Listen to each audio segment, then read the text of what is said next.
Hello guys, welcome to my channel. ठीक है, आज हम लोग जानेंगे जनसंख्या के बारे में। ठीक है, जनगणना के बारे में, ऑब्वियसली भारत के बारे में। ठीक है, मतलब जनसंख्या तो हाई है, चीन की अपेक्षा भी हाई हो चुका है। ठीक है ना। आई थिंक अभी जनगणना नहीं ना हुआ है, इसलिए ठीक है काउंट नहीं हो रहा है। तो देख लेते हैं 2011 तक ही।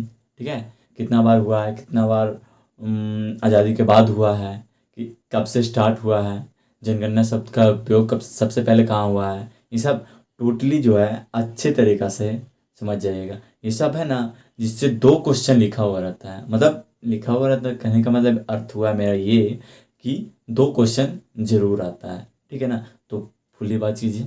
ठीक है, अच्छे से देखिए। ठीक है, नेक्स्ट देखते हैं।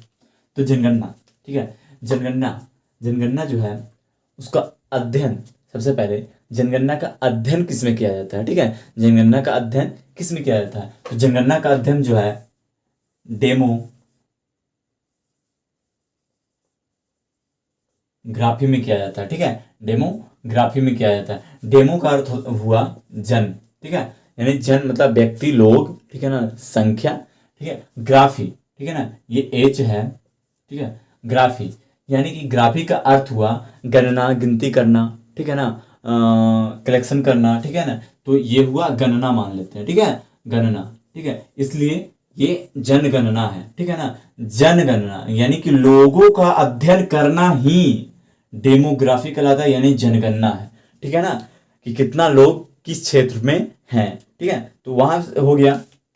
अब नेक्स्ट देखते हैं, सबसे पहले तो ये अध्ययन हो गया। ठीक है, उसके बाद देखते हैं कि जनगणना शब्द का उत्पत्ति सर्वप्रथम कहाँ से हुआ था। ठीक है ना, तो जनगणना जो शब्द का उत्पत्ति है, ठीक है ना, वो चोल वंश से माना जाता है।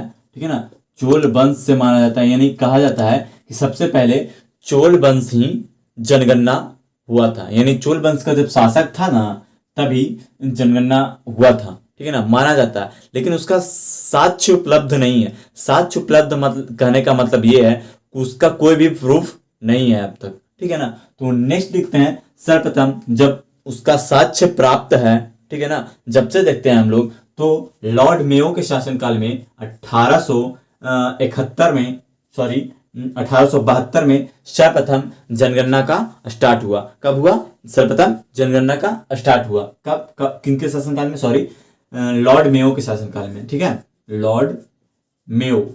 ठीक है ना, लॉर्ड मेयो के शासनकाल में, लॉर्ड मेयो के शासनकाल में 1872 में जनगणना स्टार्ट हुआ। ठीक है ना, इस टाइम जब स्टार्ट हुआ ना, तो जनगणना पहले स्टार्ट हुआ, व्यक्तिगत हुआ, उसके बाद धीरे धीरे पुरुषों को हुआ, मतलब महिलाओं को हुआ, उसके बाद साक्षरता देखा गया। तो इस तरह से देखते देखते फिर पता चला कि मतलब कि ये तरीका जो है हम सब कर रहे हैं, उसको निश्चित कर दिया जाए। ठीक है ना, तो इसको सुधार करने के लिए 1881 ईस्वी में Lord Ripon Lord Ripon Lord Ripon ने आया, मतलब लॉर्ड रिपन आया और विधिवत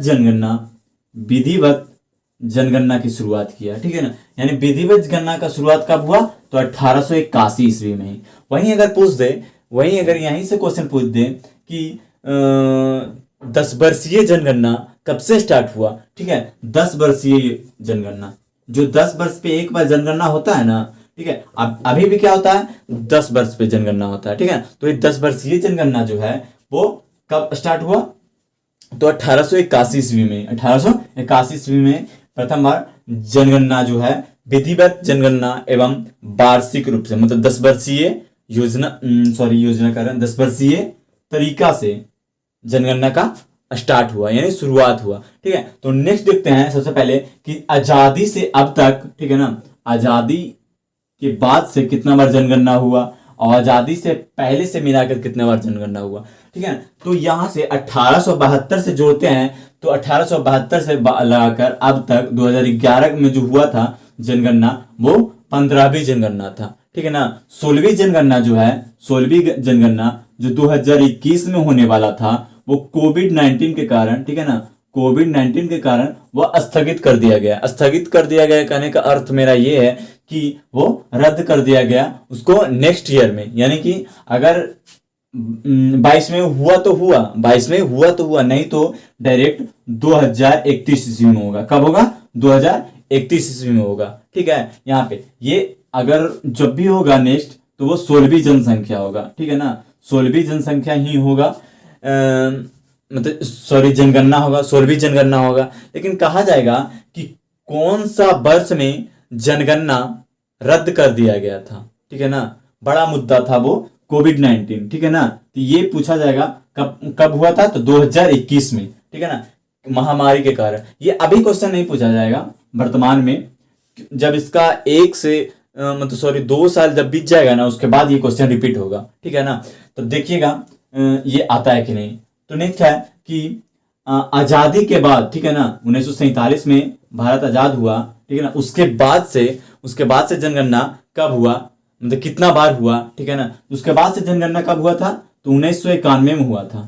ठीक है, 1991 में हुआ था। ठीक है, 1991 में हुआ था। इसके बाद जो है वो 7वीं जनगणना, मतलब सात बार जनगणना हुआ है इस आजादी के बाद से। आजादी के बाद से कितना बार हुआ है? 7 बार हो चुका है। ठीक है ना, जो 8वीं था वो रद्द कर दिया गया है। ठीक है, ये आजादी के बाद से है। ठीक है ना, और ये आजादी के पहले 16वां था, आजादी के बाद कितना था? 8वां था, जो कि रद्द हो गया है। ठीक है ना, ये 7वीं था 2011 वाला। ठीक है ना, 2011 में। ठीक है, तो नेक्स्ट देखते हैं कि जातिगत जनगणना का स्टार्ट कब हुआ। ठीक है ना, जातिगत जनगणना यानी जाति के आधार पे जो जनगणना हुआ वो कब स्टार्ट हुआ। तो जातिगत जनगणना के बारे में जान लेते हैं हम लोग। ठीक है, तो देखते हैं यहाँ पे ये सारा क्वेश्चन है जो बीबीआई है, याद कर लीजिएगा क्योंकि अक्सर एग्जाम में पूछते रहती हैं। ठीक है ना, तो यहाँ पे देखिएगा क्या बोले थे, हाँ वो जातिगत जनगणना, जातिगत जनगणना। ठीक है ना, तो जातिगत जनगणना का शुरुआत कब हुआ था, तो वो हुआ था 1931 ईस्वी में। ठीक है, 1931 ईस्वी में, और 1931 ईस्वी में ही प्रथम ये हुआ था, क्या हुआ था, द्वितीय गोलमेज सम्मेलन। ठीक है ना, द्वितीय गोलमेज सम्मेलन। ठीक है ना, इसमें है जो गांधी जी भाग लिए थे, मतलब द्वितीय गोलमेज सम्मेलन में ही गांधी जी भाग लिए थे। ये सब के बारे में ना नेक्स्ट वीडियो में आपको बताया जाएगा पूरी डिटेल से, इसलिए यहाँ पे बता देते हैं ना 2 फैक्ट कि किसी न किसी एक तो याद ही रहेगा। अगर 1931 में ये वाला याद कर लेते हैं, गोलमेज सम्मेलन, द्वितीय गोलमेज सम्मेलन, तो ये याद हो जाएगा। नहीं तो फिर जातिगत जनगणना याद करना होगा तो ये याद हो जाएगा। मतलब दोनों में से कोई याद कर लीजिए या फिर दोनों याद कर लीजिए, इसके सहारे दोनों याद हो जाएगा, है कि नहीं, इसलिए बता देते हैं। ठीक है, यहाँ पे देखिएगा कि ये हो गया। उसके बाद जब जॉन माल्थस आए, ठीक है ना, तो जॉन माल्थस आए, तो इसके बाद इन्होंने कहा कि जो जनसंख्या वो क्रमबद्ध तरीके से नहीं बढ़ती है। ठीक है ना, वो रेखीय और क्षैतिज बढ़ती है। यानी कि कहने का अर्थ मेरा ये हुआ कि इस प्रकार से बढ़ता है, या फिर जनसंख्या इस प्रकार से बढ़ता है। ठीक है ना, जैसा रेखा देंगे उस प्रकार से। यानी कि कभी ऐसा नहीं होगा कि एक साल में 1 लाख तो 10 लाख आदमी वृद्धि हुआ है, तो नेक्स्ट ईयर में जरूरी नहीं है कि 10 लाख ही होगा। ठीक है ना, वो 20 लाख भी हो सकता है, 15 लाख ही हो सकता है। ठीक है ना, वो यानी कहने का अर्थ हुआ ये, जो कौन कहे थे, जॉन माल्थस ने कहा था। ठीक है ना, जॉन माल्थस ने कहा था। तो नेक्स्ट देखेंगे हम लोग कि वर्ष का कौन सा ऐसा वर्ष है जिसका महाविभाजन वर्ष के रूप में जाना जाता है। ठीक है ना, वो देख लेते हैं।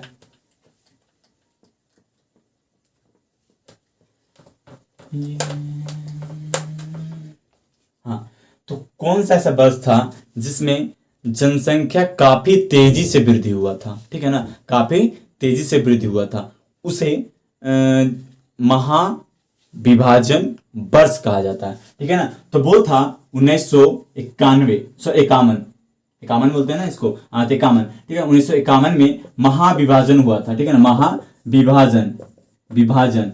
अब कहने का अर्थ है इसका महाविभाजन का, इसमें जो जनसंख्या है ना तेजी से वृद्धि हो गया था। ठीक है ना, तेजी से वृद्धि हो गया था।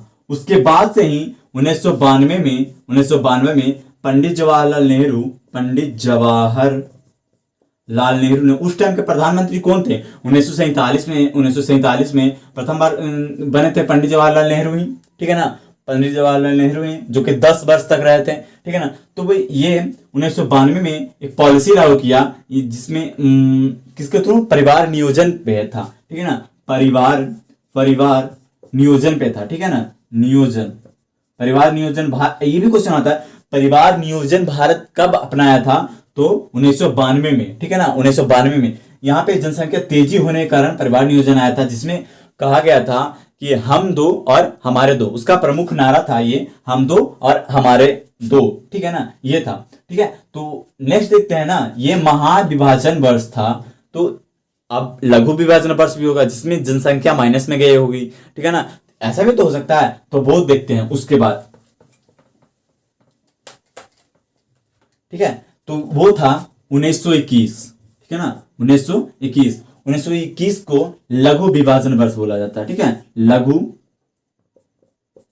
विभाजक या विभाजन वर्ष, ठीक है, लघु विभाजन वर्ष कहा जाता है। क्यों कहा जाता है? क्योंकि इसमें जो जनसंख्या था ना माइनस में चला गया था, ठीक है ना। इसमें जो जनसंख्या था वो उसमें माइनस में चला गया था, इसलिए इसे लघु विभाजन वर्ष भी कहा जाता है, ठीक है ना। लघु विभाजन वर्ष कहा जाता है, ठीक है ना, ठीक है।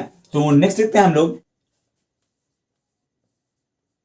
2021 के अनुसार, 2021 के अनुसार, ठीक है ना। 2021 में तो जनगणना नहीं हुआ है, लेकिन इसका जो इकोनॉमिक है, सब जो अर्थशास्त्री हैं वो ज्ञात किए हैं, ठीक है ना। तो इनके अनुसार भारत में लगभग जनसंख्या अभी वर्तमान में कितना है? तो 121 करोड़, ठीक है ना, 121 करोड़, जिसमें मेल की संख्या ना, मेल यानी कि पुरुष की संख्या कितना है? पुरुष की संख्या 62.37 करोड़, ठीक है ना, ये है, ठीक है। और उसमें फीमेल यानी कि स्त्री का कितना है?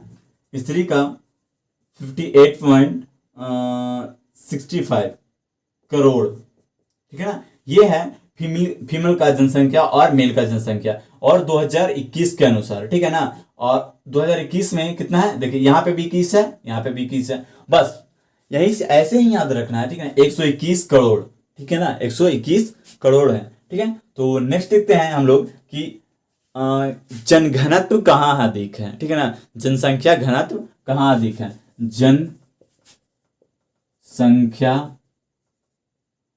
घनत्व, ठीक है ना, जनसंख्या घनत्व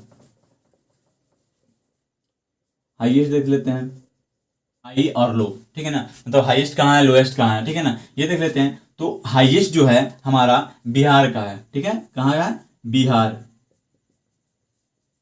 ठीक है, बिहार। और लोएस्ट है अरुणाचल प्रदेश, ठीक है ना, अरुणाचल प्रदेश, एपी। आंध्र प्रदेश में समझिएगा इसको, अरुणाचल प्रदेश, अरुणाचल प्रदेश, ठीक है, यहाँ पे समझिएगा अरुणाचल प्रदेश। यार अरुणाचल प्रदेश में है जो 13 वर्ग किलोमीटर स्क्वायर, ठीक है ना, ये यहाँ पे। और बिहार में जो है 1102 प्रति किलोमीटर स्क्वायर व्यक्ति, ठीक है ना। कहने का अर्थ यहाँ पे ये समझिएगा कि जैसे कि बता रहे हैं, ठीक है, देखिए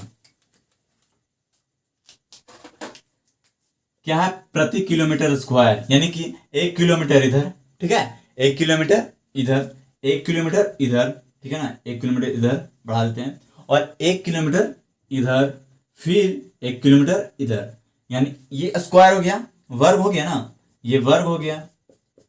और प्रति किलोमीटर के दर से लिए हैं 1 किलोमीटर, ठीक है ना, और इसमें भी 1 किलोमीटर, 1 किलोमीटर, ठीक है, 1 किलोमीटर, ठीक है, यहाँ पे ले लिए। अब इसमें जो व्यक्ति होगा ना, जितना भी, ठीक है ना, यहाँ पे जितना भी व्यक्ति होगा वो होगा ये, ठीक है ना। बिहार में इतना होगा, इतना, बिहार में इतना होगा, कितना होगा? इतना प्रति किलोमीटर स्क्वायर में। वहीं अरुणाचल प्रदेश में 1 किलोमीटर ले लिए हैं, ठीक है ना, तो 13 व्यक्ति होगा, मात्र 13 व्यक्ति होगा। यहीं पे, यहाँ पे कितना होगा? 102, सोच लो, ठीक है ना, बस 1 किलोमीटर के दायरे में ही। यहाँ पे 1 किलोमीटर के दायरे में देखो कितना व्यक्ति है, मात्र 13 व्यक्ति, ठीक है, सॉरी 17 व्यक्ति, यहाँ पे 17 व्यक्ति, ठीक है ना, गलती हो गया, यहाँ पे 17 व्यक्ति। और जब केंद्र शासित प्रदेश के बारे में पूछे ना, जैसे केंद्र शासित प्रदेश के बारे में जान लेते हैं। केंद्र शासित, ठीक है ना, केंद्र शासित प्रदेश में हाईएस्ट एंड लोएस्ट, ठीक है ना, वो जान लेते हैं। तो क्या है, दिल्ली में एंड दमन और दीव, ठीक है ना। तो उसमें क्या है, दिल्ली में कितना है, 1130 किलोमीटर प्रति किलोमीटर स्क्वायर, ठीक है ना। ये दमन में कितना है, तो 13। ये हमको यहाँ पे हो गया था, ठीक है, और कोई बात नहीं था, गलती हो गया था, ठीक है, सॉरी, ठीक है। यहाँ पे कितना है, जो समझाए उसी के अनुसार है, ठीक है ना। तो यहाँ पे देख लीजिएगा, ठीक है, तो ये इंपॉर्टेंट है, ये भी देख लीजिएगा, ठीक है ना। तो आई होप यह वीडियो बहुत ही अच्छा लगा होगा, ठीक है ना। तो प्लीज़ लाइक शेयर सब्सक्राइब जरूर करें, ठीक है ना। मिलते हैं नेक्स्ट वीडियो में, शायद लूसेंट का सीरीज स्टार्ट करें, ठीक है ना, उसको समझाएंगे कि किस प्रकार से याद किया जाता है, ठीक है ना, और कैसे याद रखें हमेशा, ये भी बताया जाएगा, ठीक है। तो प्लीज़ लाइक शेयर सब्सक्राइब जरूर करें, फैला दे वीडियो, ठीक है, जिससे सभी को फ़ायदा हो, और क्या। मिलते हैं।